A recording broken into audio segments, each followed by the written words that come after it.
दिन के बाद, आज से 2 दिन के बाद मैं सीएम की कुर्सी से इस्तीफा देने जा रहा हूं। और मैं तब तक सीएम की कुर्सी पे नहीं बैठूंगा जब तक जनता अपना फैसला ना सुना दे।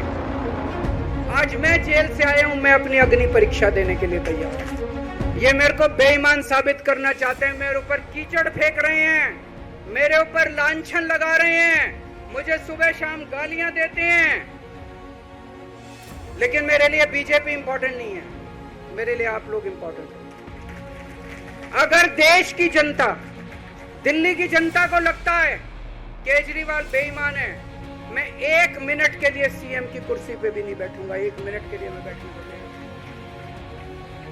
मैंने अपने जीवन में कुछ नहीं कमाया, मेरा बैंक अकाउंट खाली है, हमारी पार्टी का बैंक अकाउंट खाली है। मैंने जिंदगी में कुछ नहीं कमाया, अपनी इज्जत और अपनी ईमानदारी के सिवा मेरे पास कुछ नहीं है। इनकम टैक्स में कमिश्नर की नौकरी करता था,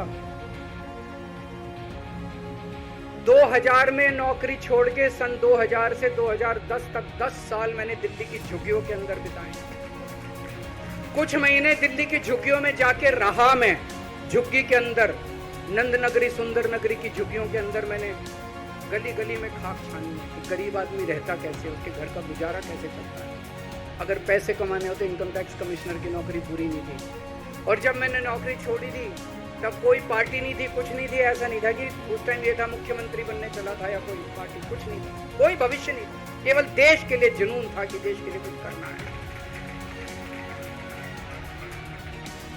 देश के लिए कुछ करने हैं। 49 दिन की सरकार के बाद इस्तीफा दिया था, अपने असूलों के लिए इस्तीफा दिया था। किसी ने इस्तीफा मांगा नहीं था, अपने आप इस्तीफा दिया था। आज के तारीख में, आज के जमाने में कोई अपनी चपरासी की नौकरी नहीं छोड़ता। मैंने मुख्यमंत्री की कुर्सी छोड़ी, अपने आप छोड़ी। न पद का लालच है, न दौलत का लालच है, केवल देश के लिए कुछ करने का जुनून है, देश के लिए कुछ करने के लिए आए हैं।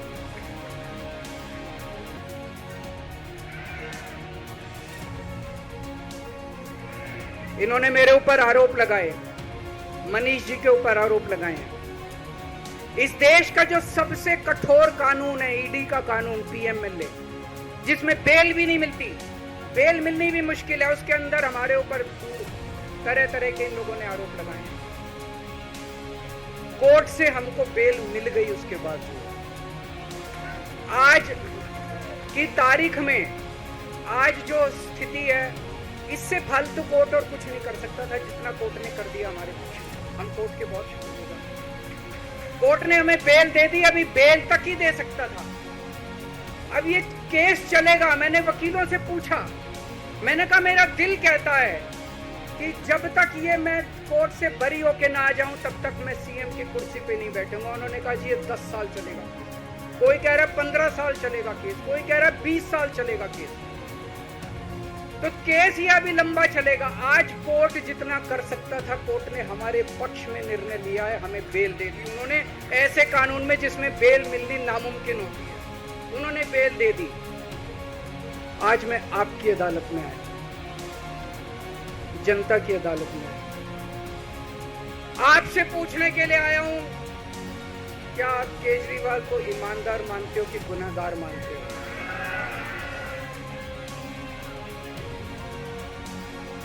मैं दिल्ली की जनता से पूछना चाहता हूं, मैं देश की जनता से पूछना चाहता हूं कि क्या केजरीवाल ईमानदार है कि गुनहगार है? दोस्तों,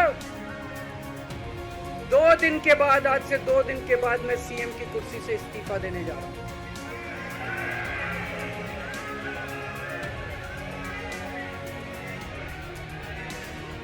और मैं तब तक सीएम की कुर्सी पे नहीं बैठूंगा जब तक जनता अपना फैसला ना सुना दे। मैं जनता के बीच में जाऊंगा, गली गली में जाऊंगा, घर घर में जाऊंगा, और जब तक जनता अपना फैसला ना सुना दे कि केजरीवाल ईमानदार है, तब तक मैं सीएम की कुर्सी के ऊपर नहीं बैठूंगा।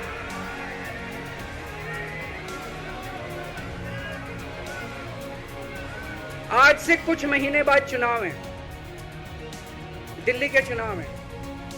मैं जनता को निवेदन करना चाहता हूं, अपील करना चाहता हूं अगर आपको लगता है केजरीवाल ईमानदार है, मेरे पक्ष में वोट दे देना।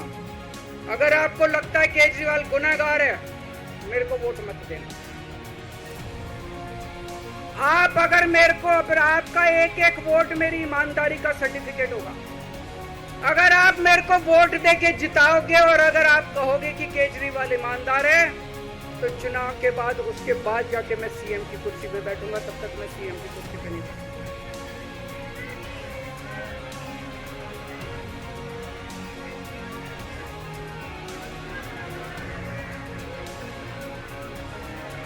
आपको लग रहा होगा अभी अभी जेल से रिहा होके आया है, ये कैसा क्यों बोल रहा है? अभी अभी जेल से रिहाई होके आया है, अब ये इस्तीफा क्यों दे रहा है? इन्होंने मेरे ऊपर आरोप लगाया है।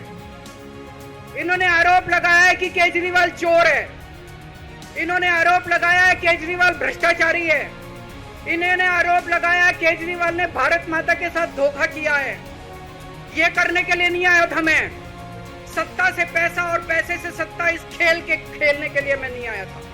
मैं देश के लिए कुछ करने के लिए आया था। जब 14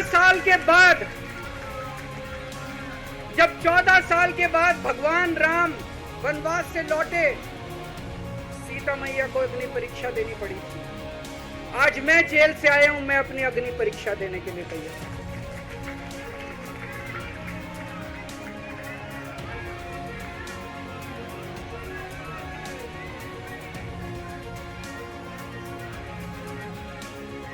ये कुछ लोग बोल रहे हैं सुप्रीम कोर्ट ने कुछ कंडीशंस लगाई हैं, काम नहीं कर पाएंगे। पिछले 10 साल में इन लोगों ने कंडीशन लगाने में कोई कसर छोड़ी थी? एलजी साहब ने कंडीशन लगाने में कोई कसर छोड़ी थी? केंद्र सरकार ने 1 कानून, 2 कानून, 3 कानून, कानून पे कानून डाल के मेरी पावर छीन ली, पर आपके काम बंद नहीं होने दिए मैंने। ये कंडीशन हमारे लिए कोई वो नहीं रखती, कोई हमारे लिए अड़चन पैदा नहीं करती ये कंडीशन। इन कंडीशन को भी देख लेंगे, लेकिन मेरे लिए जो मायने रखता है वो है मैंने अपनी जिंदगी में ईमानदारी कमाई है। अगर आपको लगता है केजरीवाल ईमानदार है, जम के वोट दे देना मेरे पक्ष में। चुनाव के बाद सीएम की कुर्सी पे जाके बैठूंगा।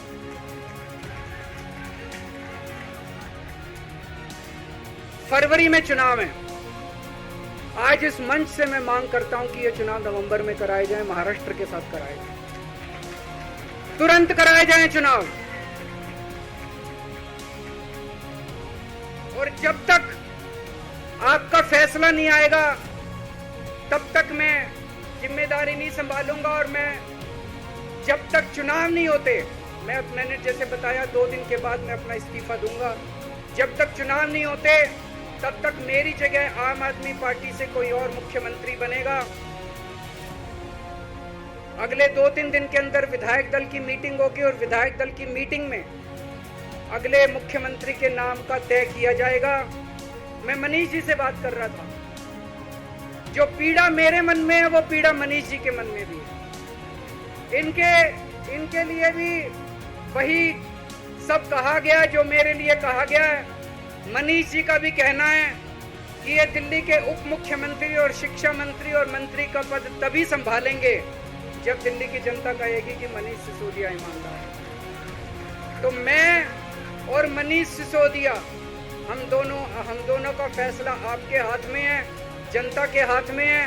हम दोनों जनता की अदालत में जा रहे हैं, गली गली जाएंगे, जनता के बीच में जाएंगे और उनसे पूछेंगे। अगर जनता कहेगी ईमानदार है तो हम आके इसकी कुर्सी पे बैठेंगे। 2020 में आया था मैं, 2020 में मैंने कहा था, मैंने अगर काम किया हो तो मेरे को वोट देना और काम नहीं किया हो तो वोट मत देना। कहा था कि नहीं कहा था?